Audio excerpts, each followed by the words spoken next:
अभी तक पूरी दुनिया ने पिंक सिटी ही देखी होगी, लेकिन आज मुझे खुशी है कि मेरे साथ साथ आप लोगों को भी घूमने को मिलेगा the pink village of India, सामी। खमा गणिसा, मेरा नाम है दिनेश और आप देख रहे हैं सीकर संदेश। आज हम सीकर के एक छोटे से गांव सामी में है। महिला सशक्तिकरण को समर्पित ये पिंक विलेज पूरे हिंदुस्तान में एक अपनी अलग पहचान बनाने को तैयार हो रहा है। आज हम बात करेंगे यहाँ के बुज़ुर्गों से, यहाँ के यूथ से, यहाँ के टेक्नोलॉजी में जो आगे लोग हैं उनसे और यहाँ के सरपंच महोदय से, और कोशिश करेंगे कि आपके साथ साथ अन्य गाँव के जो प्रतिनिधि हैं वो भी इस गाँव को देखकर कुछ सीख ले सकें और अपने गाँव को भी इसी तरीके से ज़्यादा बेहतर बनाने की ओर कार्य कर सकें। तो चलिए शुरू करते हैं। सबसे पहले इस गाँव की एक छोटी सी सैर करते हैं और उसके बाद बात करते हैं सरपंच महोदय से।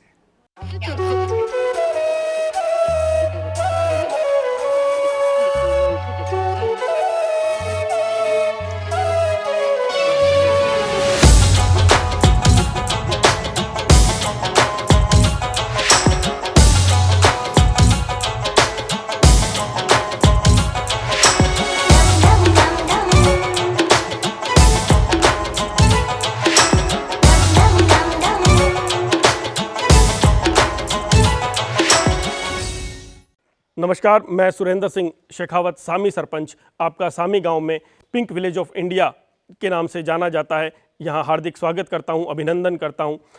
मैं यहां क्यों खड़ा हूं, क्यों सरपंच बना, इसकी एक छोटी सी कहानी ये है कि 2011 में जब बीटेक करने के बाद और उससे पहले भी मैं लगातार गांव आता रहा, कुछ जन समस्याओं से रूबरू हुआ, देखा कि गांव के अंदर कई समस्याएं हैं। बैंकिंग की थी, स्वास्थ्य की थी और स्वच्छता की समस्याएं हैं। लोग पानी के लिए बहुत परेशान थे। जल की समस्या हमारे यहाँ सबसे बड़ी समस्या है। तो इन चीज़ों को जब हम देखते हैं तो ऐसा लगता है कि हमें अपनी मातृभूमि के लिए, जहाँ से हम पैदा हुए हैं, वहाँ के लिए भी कुछ करना चाहिए। हालांकि मैं बीटेक करने के बाद में यहाँ से जयपुर के अंदर, नोएडा में, दिल्ली में कई एमएनसीज़ में कार्यरत रहा। वहाँ क्वालिटी मैनेजर, परचेज हेड भी रहा और उसके बाद मैंने दिल्ली में अपना व्यवसाय शुरू किया। नोएडा के अंदर मैंने अपना ट्रांसफार्मर का मैन्युफैक्चरिंग यूनिट इस्टेब्लिश किया। और इन सब के बावजूद जब मैं गांव में आता था तो मैं ये देखता था कि ये सारी समस्याओं को कैसे हल किया जा सके। तो उसके लिए सब लोगों से जब मिलके, सभी भाइयों से, युवा शक्ति से मिलके बातचीत हुई, बुज़ुर्गों का आशीर्वाद मिला कि हमें सरपंच का चुनाव लड़ना चाहिए।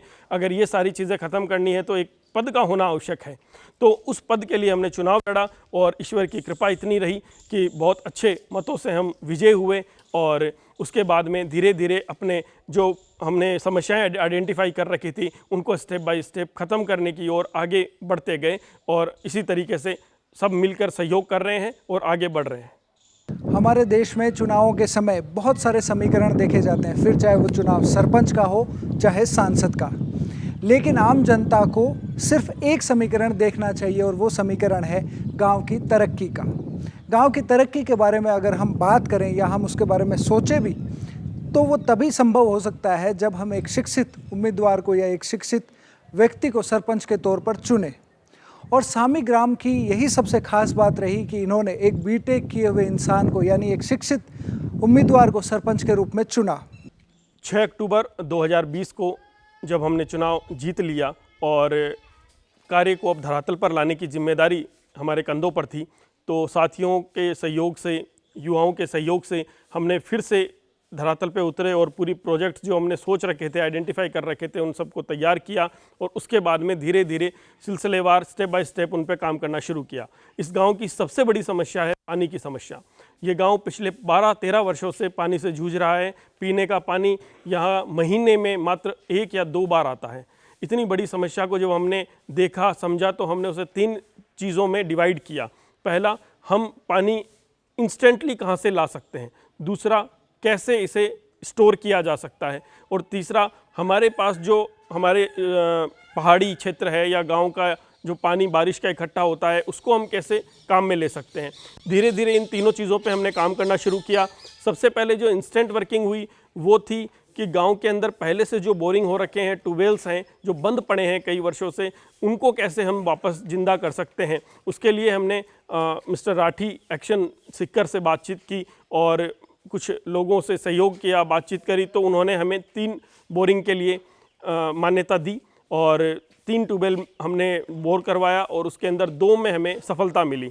उन 2 बोर से आज कुछ हद तक हमें सफलता मिली है। साथ ही हमारे एमएलए साहब और प्रधान साहब से बातचीत चल रही है, एक एक ट्यूबवेल की उन्होंने हमें बोला है, आवंटित की है। तो जल्द ही ये 4 ट्यूबवेल की समस्या यहाँ समाप्त हो जाएगी, मुझे ऐसा लगता है। इसके साथ ही मैं आपको बताना चाहूँगा कि जब मैं चुनाव की तैयारी कर रहा था उस दौरान इस समस्या को लेकर मैं हमारे यहाँ के AEN दातारामगढ़ जो थे TD केन, उनसे मिला और एक पूरी रणनीति बनाई गई कि कैसे इस चीज़ को दूर किया जा सकता है। उस दौरान उन्होंने हमें सारे प्रोजेक्ट को समझाया और हमने अपनी बातें उनको बताई। तो एक प्रोजेक्ट बनाया गया जिसकी कीमत लगभग 1 करोड़ बैठ रही थी, जिसमें 4 किलोमीटर की पाइपलाइन, 2 ट्यूबवेल, साथ ही बूस्टर समेत एक बड़ी ऊंची टंकी गांव के लिए स्टोरेज के लिए होनी चाहिए थी। वो सारा प्रोजेक्ट हमारे को बना के आगे जयपुर भेजा गया और आज मैं धन्यवाद देता हूं अपने यहाँ की लोकल जो एडमिनिस्ट्रेशन है, सभी को, विधायक साहब को और बाकी लोगों को भी, कि हमारे 1 करोड़ रुपया जल जीवन मिशन के तहत पास हो गया है और उसमें ये टंकी निर्माण का कार्य भी टेंडर होते ही शुरू हो जाएगा।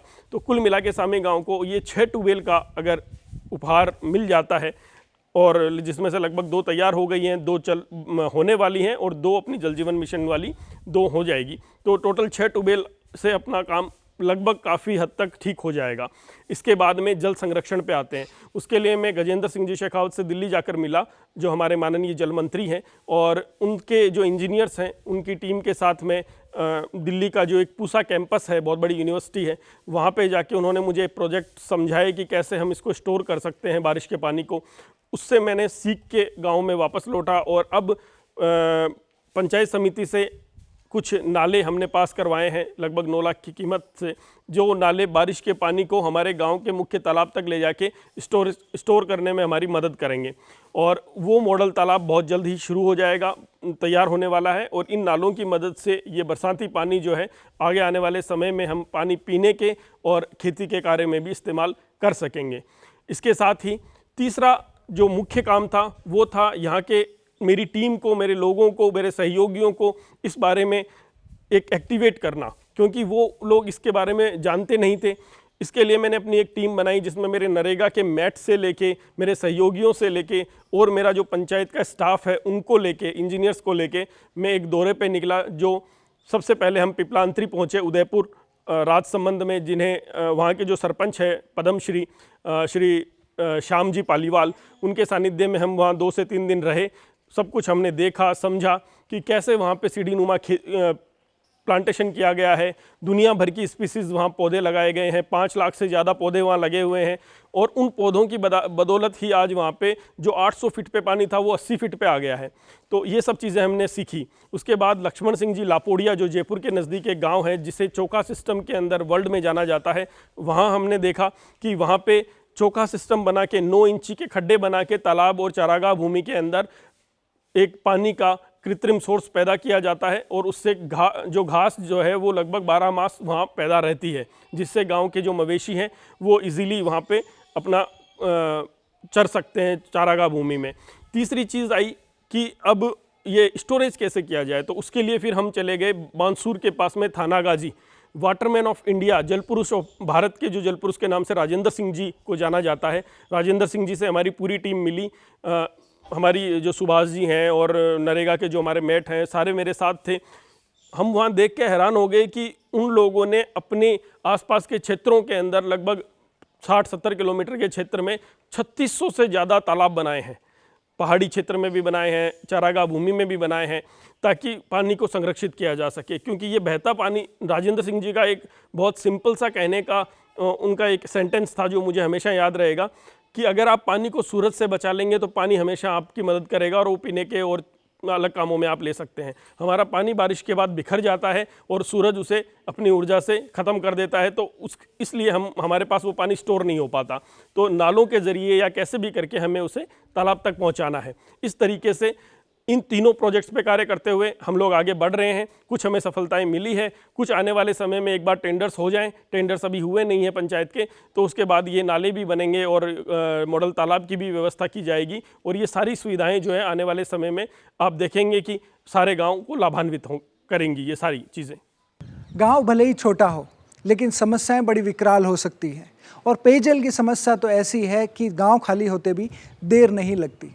लेकिन सरपंच महोदय के विज़न और उनकी योजनाओं को सुनकर काफ़ी अच्छा लगा कि उन्होंने कितनी जगह पर जाकर पेयजल की समस्या को दूर करने के बारे में उन्होंने योजनाओं को देखा है। जहां पर इस तरह के काम पहले से हो रहे हैं उनके बारे में पूरी जानकारी है, उनके बारे में सरपंच के अलावा पूरी जो पंचायत की टीम है वो भी उनसे जाकर मिली है, ताकि उन योजनाओं को इस गांव में भी लागू कर यहाँ पर पेयजल की समस्या को दूर किया जा सके।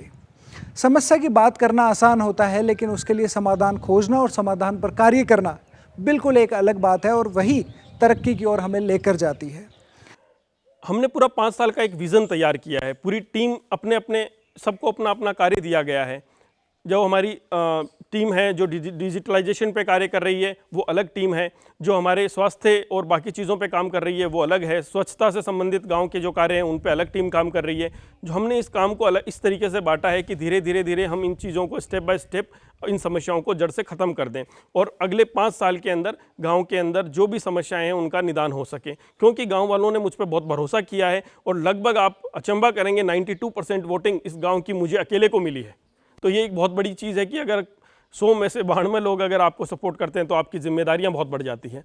इस गांव के अंदर जब मैंने चुनाव लड़ा था उससे 7 महीने पहले तक, क्योंकि कोरोना काल चल रहा था और हमने 7 महीने लगातार हर घर में जाके हर व्यक्ति से मिले, हर चूल्हे की मैंने चाय पी, उनकी समस्याओं को जाना, उनके घर में क्या हो रहा है, उनके बच्चे कहाँ पढ़ रहे हैं, क्या क्या समस्याओं से वो दिन ब दिन रूबरू हो रहे हैं, वो सारी समस्याओं को जोड़ के हमने एक डाटा कलेक्शन तैयार किया जिस पे हम अब कार्य कर रहे हैं।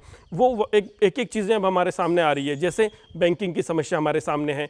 आज गांव से खूड़ अगर किसी को 100 रुपये भी निकालने हैं तो पहले 50 रुपये टेम्पो वाले को देके जाने पड़ते हैं। उसके लिए भी हम कार्य कर रहे हैं। बैंक एक लाने की कोशिश की जा रही है। दूसरा, स्वास्थ्य समस्याएं थी। यहाँ पे एक सिर्फ स्वास्थ्य उपकेंद्र है जिसके अंदर एक नर्स है, लेकिन वो एक पर्याप्त नहीं है 1000 घरों की आबादी के अंदर, जिसकी जनसंख्या 3500 है या पूरी पंचायत की मैं मानूँ तो 10,000 प्लस जनसंख्या है। तो हमने हमारे यहाँ पे आयुर्वेदिक चिकित्सालय है जिसे 10 बेड के हॉस्पिटल में कन्वर्ट किया और वहाँ के स्टाफ ने भी हमारी बहुत मदद की है।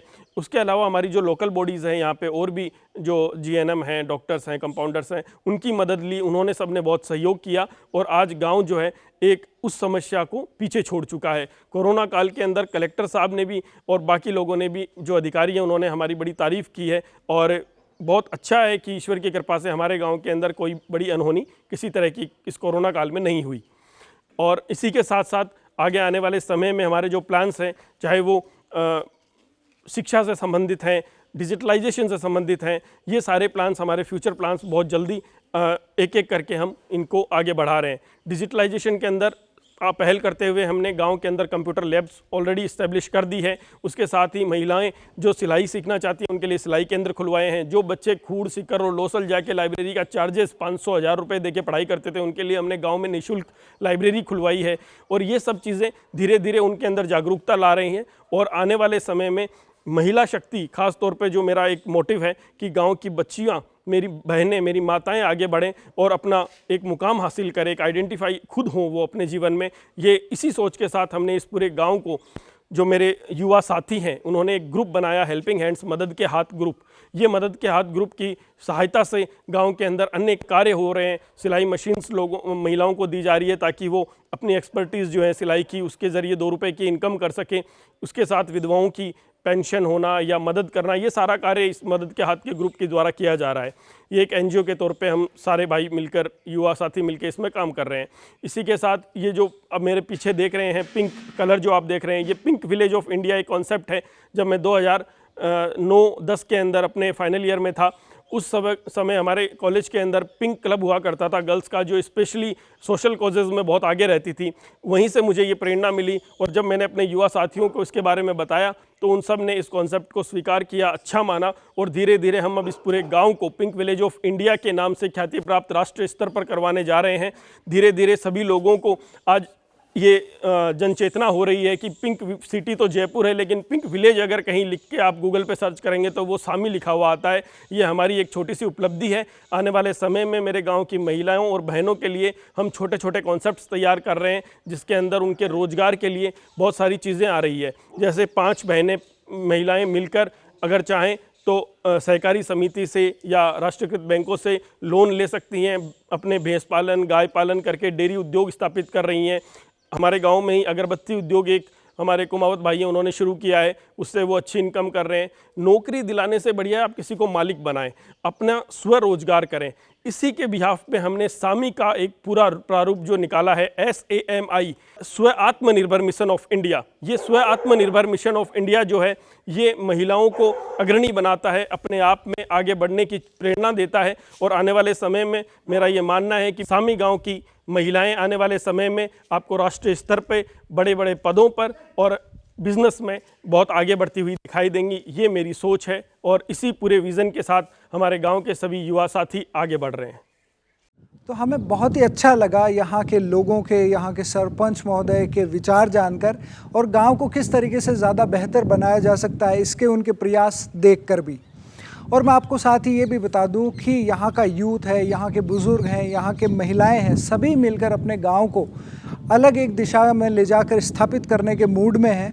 और यहाँ पर युवाओं का एक ग्रुप मदद के हाथ, हेल्पिंग हैंड्स भी काम कर रहा है। साथ ही सेंट्रल गवर्नमेंट की scheme CSC common service centre भी यहाँ पर काम कर रही है। और अपने सीकर ज़िला में यहाँ सामी का जो CSC सेंटर है वो एक मॉडल के रूप में है।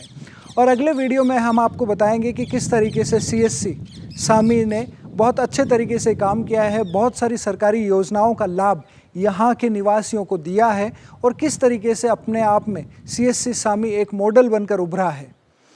लेकिन सबसे अच्छी बात यह है कि एक गांव जो भले ही बहुत छोटा सा है लेकिन पूरे देश भर में अपनी पहचान बनाने को आतुर है, और ना सिर्फ आतुर है बल्कि वो अपनी उस पहचान के लिए प्रयास भी कर रहा है। सीकर संदेश सलाम करता है इस तरह के लोगों को, इस तरह के जनप्रतिनिधियों को और उनकी सक्षम टीम को भी जो अपने गांव की बेहतरी के लिए कार्य कर रहे हैं। उम्मीद करता हूं आपको ये स्टोरी पसंद आई होगी, और अन्य जो जनप्रतिनिधि या किसी गांव के सरपंच हैं वो अगर इस स्टोरी को देख रहे हैं तो उम्मीद करता हूं कि आप अपने गांव के लिए भी इसी तरह का कुछ बेहतर काम करेंगे, ताकि आपके सरपंच होने का जो सक्षम कर्तव्य है वो आप पूरा कर सकें और आपके गाँव के लोगों को उसका फ़ायदा मिल सके। बहुत बहुत धन्यवाद।